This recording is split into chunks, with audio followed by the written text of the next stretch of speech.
नमस्कार, debate central में आपका स्वागत है। मैं हूं अभय किशोर। छत्तीसगढ़ में चुनाव के लिए 1 साल से भी कम का समय बचा है। ऐसे में जनता के बीच जाने के लिए दोनों पार्टियों के बीच कई मुद्दों पर सियासी घमासान शुरू हो चुका है। इसी में से एक मुद्दा है शराबबंदी, जिसको लेकर एक बार फिर वार पलटवार का सिलसिला जारी है। छत्तीसगढ़ में लंबे समय से शराबबंदी की मांग की जा रही है, लेकिन कोई भी पार्टी इसे लागू नहीं कर पा रही।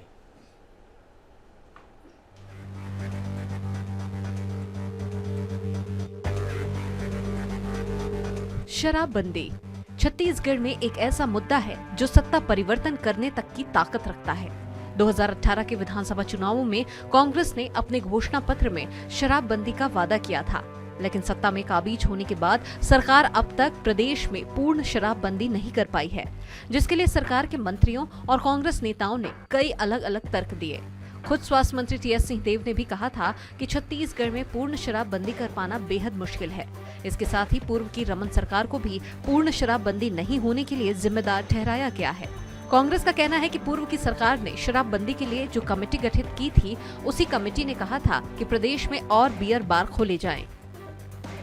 छत्तीसगढ़ का माहौल देख लेना, शराबबंदी का कितना, यदि शराब का क्या नतीजा और दुष्परिणाम होता है, कोई छत्तीसगढ़ आके देख ले तो कभी जीवन भर कभी शराब ना पी। छत्तीसगढ़ में पूर्ण शराबबंदी कर पाना सरकार के लिए क्यों मुश्किल है? इसके दो मुख्य कारण हैं। पहला कारण है कि क्या शराबबंदी से लोगों में शराब की लत खत्म हो सकती है? ये सवाल इसलिए भी अहम है क्योंकि जिन राज्यों में शराबबंदी की गई है, वहीं पर जहरीली शराब से सबसे ज्यादा मौतें हो रही है, फिर चाहे बात बिहार की हो या फिर गुजरात की। दूसरा मुख्य कारण राजस्व की भरपाई करना। ये बात सभी जानते हैं कि शराब से सरकार का काफी मुनाफा होता है। ऐसे में शराबबंदी होने पर इस राजस्व की भरपाई कैसे की जाएगी, इस पर अब तक कोई रणनीति बनती नजर नहीं आ रही है। हरियाणा जैसे राज्य में शराबबंदी होने के बाद सिर्फ राजस्व के चलते वहां की सरकार को शराबबंदी का फैसला वापस लेना पड़ा। छत्तीसगढ़ में 2023 में विधानसभा चुनाव होने हैं।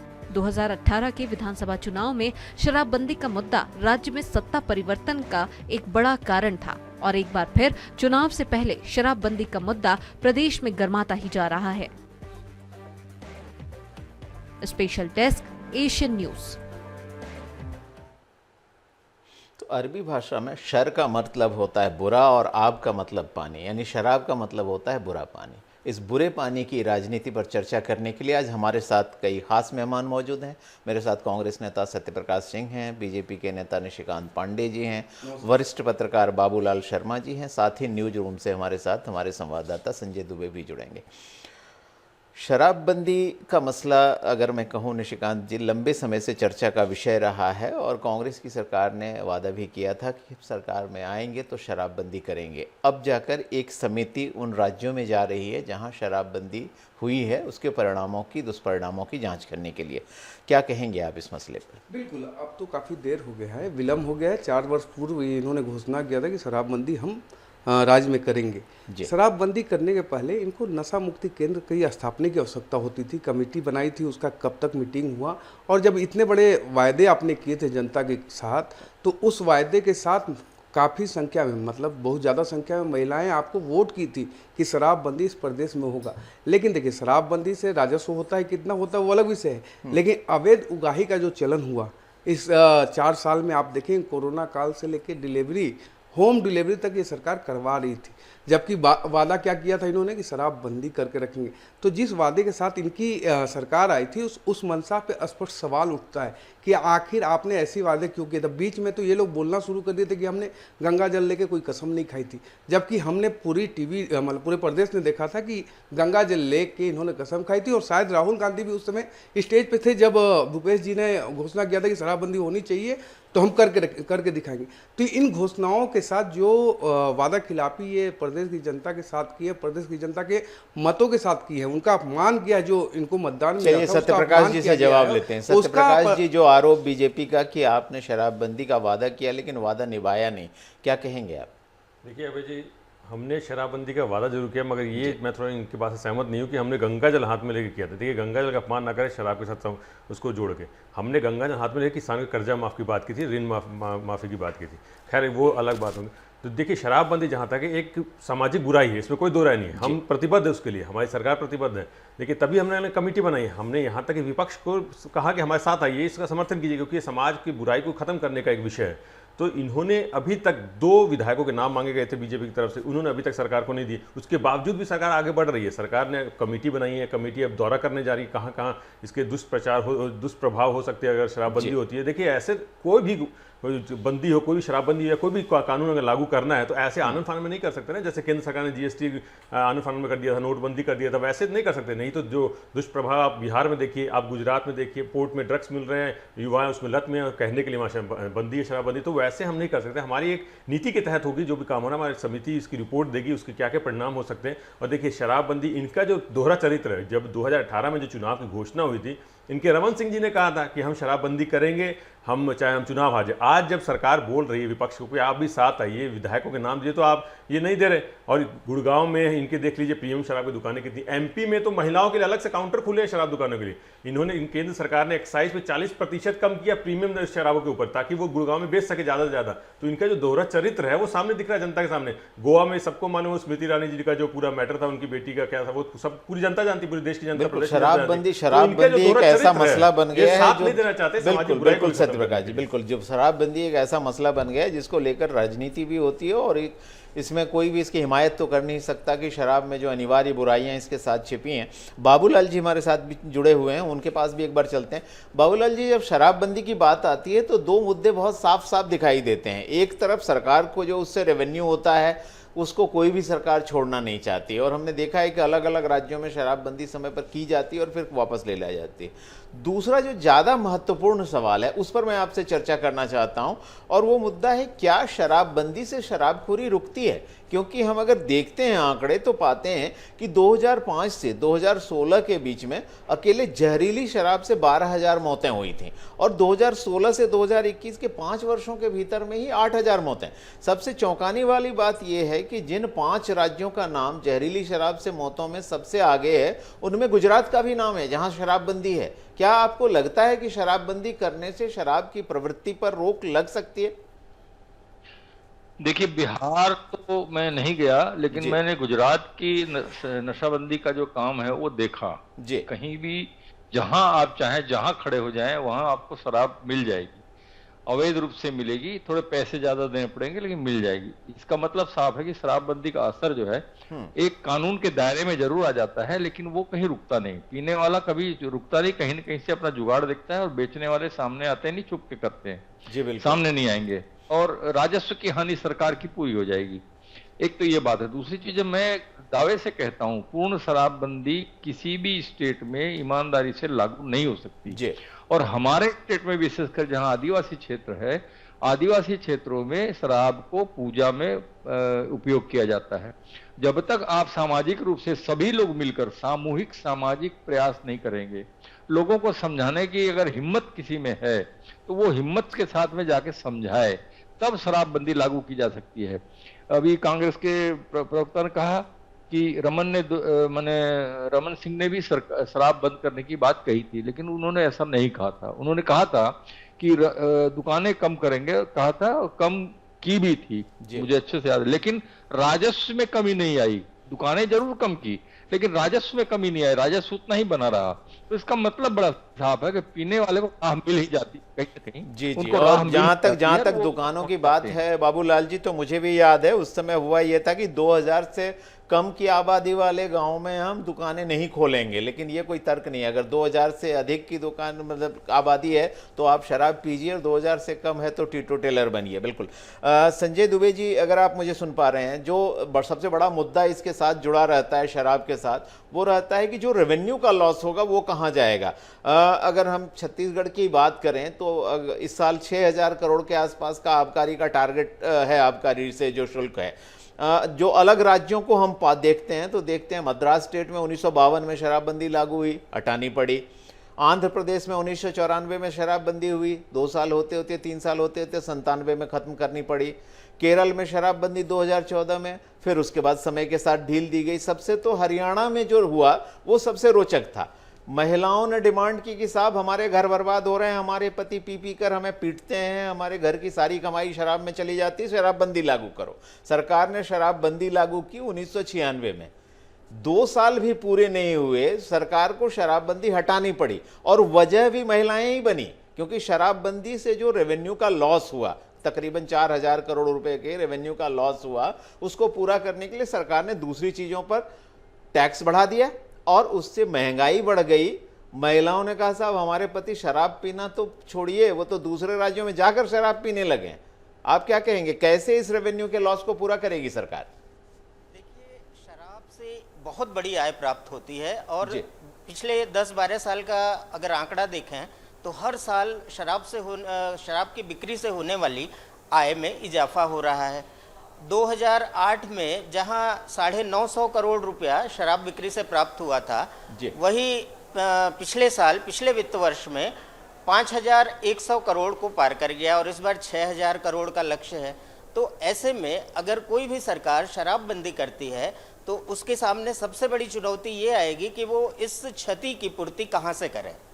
इस पर विचार करने के लिए कई चीज़ें होनी चाहिए, और जिन राज्यों ने शराबबंदी की है, मसलन गुजरात, बिहार, तो वहाँ भी कई तरह के कानून ऐसे लाए गए हैं जिससे उनका राजस्व बढ़ सके।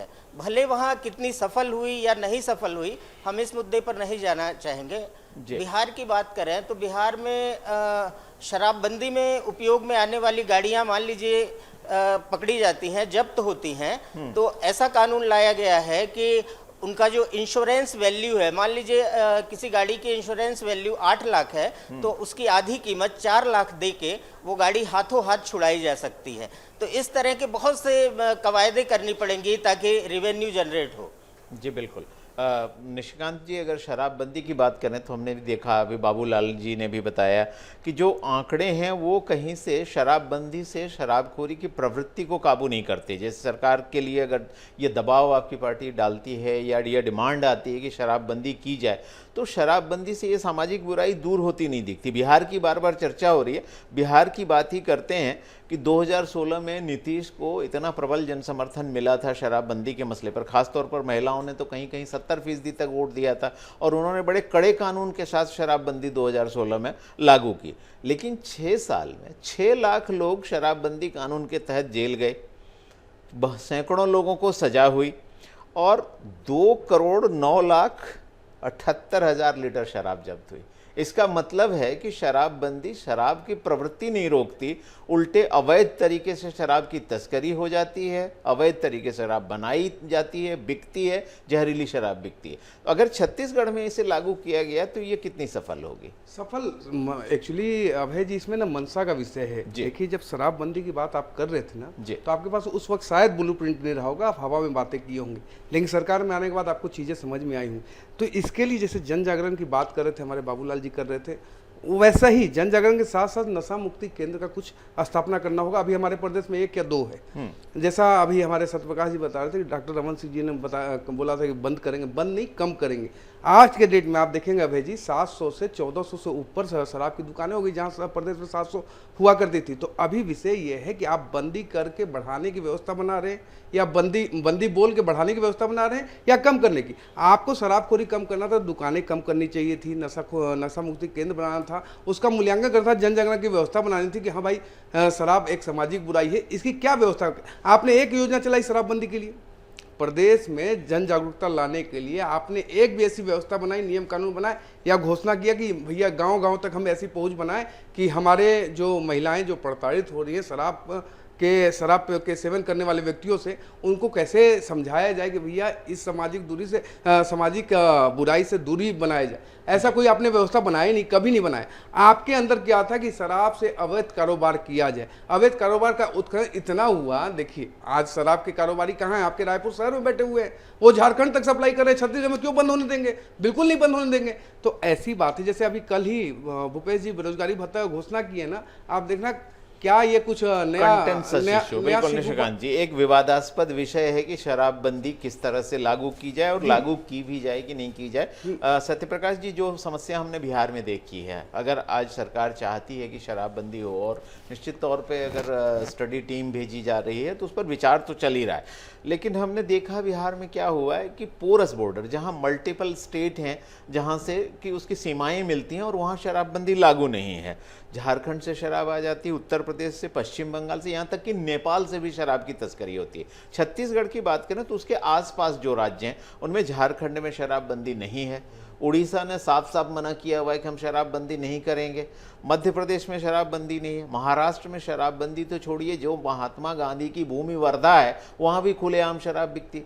आज अगर सरकार शराबबंदी लागू करती है तो अवैध शराब तस्करी को कैसे रोकेगी? देखिए अभय जी, वही मैं बोल रहा हूँ, हमारी जो समिति जो गठन हुई सरकार ने जो बनाई है वो पूरी रिपोर्ट देगी। देखिए जैसे गांजा की तस्करी हो रही है, हमारे माननीय मुख्यमंत्री जी ने एकदम स्ट्रिक्टली बोल रखा है पुलिस अधिकारियों को, एक भी पत्ता गांजा का नहीं तस्करी होना चाहिए। तो उसी तरीके से शराबबंदी भी होगी तो हमारी सरकार एकदम स्ट्रिक्ट रहेगी कि कोई भी ऐसे बॉर्डर क्रॉस करके दूसरे राज्य से इधर लाके ना बेच सके। और अभय जी, थोड़ा सा मैं बोलना चाहूँगा, जो ये बाबूलाल जी हैं, बहुत वरिष्ठ पत्रकार है, अभी निशिकांत पांडे जी बोल रहे थे कि रमन सिंह जी ने नहीं कहा था कि हम शराबबंदी करेंगे। देखिए मेरे पास इनकी कही हुई बात कही है, ये देखिए इन्होंने चुनाव के समय बोला था कि करेंगे शराबबंदी, चाहे हार जाए बांटेंगे नहीं शराब। तो ये रमन सिंह का बयान है, ये चुनाव से पहले का, मेरा नहीं है, और ये नवभारत टाइम्स से छपा था। तो रमन सिंह जी ने भी बोला था, और यहाँ तक इनके बृजमोहन अग्रवाल जो उस बैठक में शामिल थे, उन्होंने ये तक कहा था कि सरकार अब शराब बेच रही है गली मोहल्लों में, हमको जनता के पास जाके बोलने में खराब लग रहा है कि सरकार शराब बेच रही है, क्योंकि विधानसभा में सरकारीकरण तो इनकी समय में हुआ था।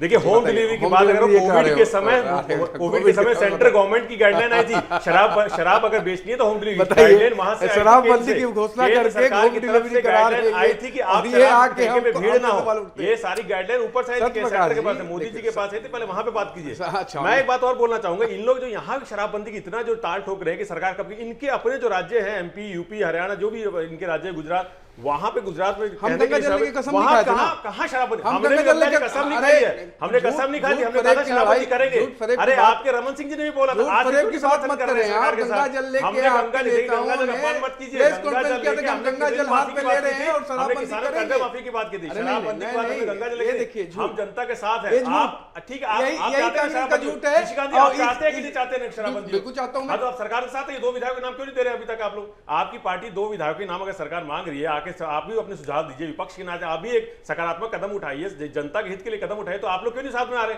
आप दो विधायकों के नाम, इन लोग शराबबंदी करना ही नहीं चाहते, इन लोग चाहते हैं कि शराब में युवा लत में रहे ताकि उनको बरगला सके, उनको बहका सके, उनको वोट बैंक की राजनीति करना चाहते हैं उनको, जैसे गुजरात में होता है। आप गुजरात में कोर्ट में मिलता है मगर इन लोग गिरफ्तारी नहीं करते क्योंकि वहां चाहते हैं। चलिए एक बार फिर बाबूलाल जी के पास चलते हैं। ये मुद्दा वैसे ही विवाद का विषय है, शराबबंदी कैसे, कब, कहां, कैसे लागू हो और कैसे इससे जो है, क्या इससे उसका अपेक्षित लाभ मिलेगा कि नहीं। बाबूलाल जी, अगर हम ब्रिटेन की बात करें तो अगर आज से 30-40 साल पीछे मैं जाता हूं तो शराबबंदी लागू करने के लिए और शराब की लत छुड़ाने के लिए एक बड़ा नायाब तरीका वहां अपनाया गया था। वहां एक प्रस्ताव आया था कि जो साप्ताहिक मजदूरी अगर लोगों को मिलती है, कामगारों को, वो पूरी की पूरी तनख्वाह जो है वो घर की महिलाओं को दे दी जाए, ना उनके पास पैसा रहेगा ना वो शराब पिएंगे। क्या आपको लगता है ऐसा कोई तरीका यहाँ भी हमें अपनाना चाहिए? कि ब्रिटेन में आपको पता होगा कि ब्रिटेन में सब महिलाएं भी शराब पीती हैं जी। एक सामाजिक रूप से जो है बहुत उसकी प्रथा है वहां पर। आप वहां की छोड़ दीजिए, वहां क्या नियंत्रण होगा? नियंत्रण होना, देखिए शराब पीने वाला भी छोड़ नहीं सकता। सबसे पहली बात तो मैं आपको ये बता दूं, अपने जो नेतागिरी करने वाले लोग हैं जो ये बयान देते हैं कि हम बंद कर देंगे शराब, उसमें से कितने लोग शराब जरूर सेवन करते होंगे, उसको दूसरे रूप में सेवन करते होंगे। लेकिन सेवन बहुत से लोग करते हैं, वो अपने हृदय पे हाथ रख के जब सोचेंगे क्या मैं छोड़ सकता हूँ, तो वो समझ में आएगा कि शराबबंदी नहीं हो सकती। एक चीज। दूसरी चीज, ये सरकारें जो है राजस्व की इतनी बड़ी हानि नहीं करने देंगी। दूसरी चीज ये, तीसरी चीज ये है कि निश्चित रूप से भारतीय जनता पार्टी कह सकती है कि हमने वायदा नहीं किया था, आपने वायदा किया था। सही बात है, कांग्रेस ने वायदा किया था कि हम बंद कर देंगे, लेकिन गंगा जल की कसम नहीं खाई थी। गंगा जल की कसम निश्चित रूप से जो है कर्जा माफी के लिए खाई थी। मैं मौजूद था उस सभा में, मैं भी मौजूद था। तो ये वाद परिवाद और आरोप प्रत्यारोप और कुछ बातों को राजनीति के चश्मे में ढाल कर कहना, शब्दों में जोड़ करके, वो एक अलग मुद्दा। मैं एक बात कह रहा हूं, नक्सल समस्या की तरफ मेरी नजर में ये राष्ट्रीय समस्या है। पूरे मैं कई जगह स्टेट में गया हूँ, ये राष्ट्रीय समस्या है। हर घर बर्बाद हो रहा है, हर व्यक्ति जो है परेशान हो रहा है। हरियाणा का बुरे हाल है, मैं आपको बताऊं, ग्रामीण क्षेत्र में जाके आया हूँ, बहुत बुरा हाल है। राजस्थान में बुरा हाल है शराब के कारण। तो ये सारी चीजों को राष्ट्रीय समस्या के रूप में देखते हुए एक सामूहिक प्रयास सभी का मिलजुल करके जो है ये होना चाहिए। और हर तरह से जो है हमारे यहाँ जैसे जहां जहां आदिवासियों में ये प्रथाएं हैं, प्रथा में परंपराएं हैं, इसके ऊपर में शराब को आपने कहा बुरा पानी, वो उसको पवित्र मानते हैं और बूढ़ा देव के चरणों में चढ़ाते हैं। तो ये सारी चीजों को अध्ययन करने के बाद में आपको रास्ता निकाल करके, सिवाय समझा करके शराबबंदी के, जबरी शराबबंदी जो है वो नुकसानदायक होगी। गुजरात और बिहार इसका उदाहरण है। जी बिल्कुल, आपने बिल्कुल सही कहा। अगर हम शिबू सोरेन को याद करें तो उन्होंने अपनी शुरुआती दिनों में, जब उनका जन्म हो रहा था एक राजनेता के रूप में, तो जब अखिल अखाड़ा चलाया था तो सूदखोरी के खिलाफ भी चलाया था और शराबखोरी के खिलाफ भी चलाया था। उसका बड़ा सकारात्मक प्रभाव पड़ा था। संजय, जो बात अभी बाबूलाल जी कह रहे थे वो बहुत रोचक बात उन्होंने कही है कि ब्रिटेन में जो है शराब के लिए पैसे महिलाओं को दें या पुरुषों के पास रहें, आदत छूटने से रही। जो नए आंकड़े ग्लोबली आ रहे हैं वो भी काफ़ी दिलचस्प हैं। जो आंकड़े अभी सर्वे हुए हैं दुनिया में वो बताते हैं कि 1991 के बाद जो महिलाएं पैदा हुई हैं उनमें शराब पीने की प्रवृत्ति जो है 67% पुरुषों की तुलना में ज़्यादा है। मतलब आप किसी भी वर्ग को जाति धर्म आदि के आधार पर या लिंग के आधार पर बांटेंगे तो उससे उस पर असर नहीं पड़ सकता। एक जो बड़ा मुद्दा था, आपने पिछले दिनों एक रिपोर्ट भी फाइल की थी कि शराब की जो इनकम है, आबकारी इनकम, उससे जुड़ा हुआ एक मुद्दा गोठान शुल्क का है। सरकार प्रति बॉटल शराब 10 रुपये का गोठान शुल्क वसूल रही है और उसका उपयोग गाय गोठान के भले के लिए किया जा रहा है। अगर सरकार शराबबंदी करती है तो ये जो 525 करोड़ रुपए सरकार ने गोठान शुल्क के रूप में वसूले हैं वो भी रुकेगा। सरकार उसको कैसे विकल्प के तौर, उसका विकल्प क्या सोचती है? क्योंकि कई महत्वाकांक्षी योजनाएं ऐसी हैं जिसमें शराब से होने वाला राजस्व बहुत अहम भूमिका निभा रहा है। इसका सबसे बड़ा उदाहरण तो गौठान योजना ही है। ये जो है अप्रैल 2020 से एक आबकारी विभाग ने अधिसूचना जारी की और शराब की प्रति बोतल पर 5 रुपया गोठान शुल्क लगाया। इसके बाद 2022 में, जुलाई 2022 में एक अन्य अधिसूचना जारी हुई और वो शुल्क राशि 10 रुपया प्रति बोतल कर दी गई। तो इस हिसाब से हम देखें तो 3 साल में ही करीब 525 करोड़ रुपए गोठान शुल्क के रूप में आए हैं। और इसको अगर महीने में कन्वर्ट कर दें तो करीब करीब 15 करोड़ रुपया हर महीना गोठान शुल्क के रूप में शराब से प्राप्त हो रहा है। तो ऐसी स्थिति में अंदाज लगाना बड़ा वो है कि कितना महत्वपूर्ण भूमिका है इसकी। तो जो आर्थिक स्वास्थ्य न खराब हो किसी भी राज्य की योजनाओं का और उसका, इसके लिए इसका विकल्प तलाशना बहुत जरूरी है। और बाबूलाल शर्मा जी ने अभी जो बहुत अच्छी बात कही कि एक राष्ट्रीय विषय है, राष्ट्रीय मुद्दा है और शराबबंदी कोई एक राज्य बंद करके पूरी तरह सफल नहीं हो सकता। इस पर जो है ये पूरे देश में अगर शराब एक साथ बंद की जाए तभी ये कारगर हो सकता है। बिल्कुल, लेकिन इसके साथ जुड़ा हुआ संजय एक और मसला भी है कि जिन लोगों को शराब पीने की लत लगी हुई, अगर झटके से शराब छीन ली गई तो उसके जो है स्वास्थ्यगत परिणाम भी, दुष्परिणाम भी आते हैं। तो ये एक बड़ी दुविधापूर्ण स्थिति है। सेहत बचाएं, जेब की सेहत बचाएं या समाज की सेहत बचाएं, एक बड़ा महत्वपूर्ण मसला है। गुजरात जहाँ की हम चर्चा करते हैं, गुजरात में 60,000 लोगों को लाइसेंस शुदा शराबी हैं अगर मैं कहूँ, क्योंकि मेडिकल ग्राउंड्स पर उनको शराब पीने का लाइसेंस दिया गया है। बहरहाल आप चारों इस चर्चा में जुड़े, इसके लिए आपका बहुत बहुत धन्यवाद। तो हम आज डिबेट सेंट्रल में चर्चा कर रहे थे शराबबंदी को लेकर जो दुविधा है उस पर। अगर शराब बंद करते हैं तो रेवेन्यू का क्या होगा और शराबबंदी करते हैं तो क्या वाकई शराब जो एक अनिवार्य बुराई सी बनती जा रही है उस पर हम सामाजिक तौर पर काबू पा सकेंगे? ये बड़ा मुद्दा है, इस पर चिंता होना चाहिए, चिंतन भी होना चाहिए और सोच समझ कर ही कोई निर्णय लिया जाना चाहिए। आज की चर्चा में इतना ही, मुझे दीजिए इजाज़त। नमस्कार।